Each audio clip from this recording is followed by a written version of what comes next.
Hello student, welcome our YouTube channel. ଆଜି ଆମେ ଅଷ୍ଟମ ଶ୍ରେଣୀ ନୂଆ ବହି ବିଜ୍ଞାନ ଯେଉଁଟା ଜିଜ୍ଞାସା ନୂଆ ବହିରେ ଥିବା ସୂଚୀପତ୍ରକୁ ଆଜି ଆମେ ଆଲୋଚନା କରିବା। ଅଷ୍ଟମ ଶ୍ରେଣୀ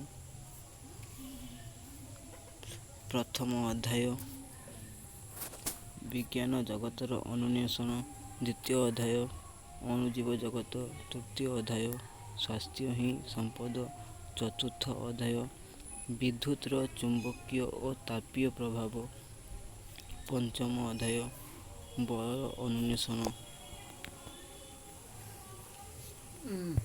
ଷଷ୍ଠ ଅଧ୍ୟାୟ ଚାପ, ବାୟୁ ପ୍ରବାହ ଓ ଝଡ଼ ବାତ୍ୟା, ସପ୍ତମ ଅଧ୍ୟାୟ ପଦାର୍ଥର କଣିକା ଓ ପ୍ରଭୃତି, ଅଷ୍ଟମ ଅଧ୍ୟାୟ ପଦାର୍ଥର ପ୍ରକୃତି, ମୌଳିକ, ଯୌଗିକ ଓ ମିଶ୍ରଣ, ନବମ ଅଧ୍ୟାୟ ଦ୍ରବ, ଦ୍ରାବକ ଓ ଦ୍ରବଣ, ଦଶମ ଅଧ୍ୟାୟ ଆଲୋକ, ଦର୍ପଣ ଓ ଲେନ୍ସ, ଏକାଦଶ ଅଧ୍ୟାୟ ଆକାଶ, ଚନ୍ଦ୍ର, ସୂର୍ଯ୍ୟ, ଗତି ଓ ସମୟ ଗଣନା, ଦ୍ୱାଦଶ ଅଧ୍ୟାୟ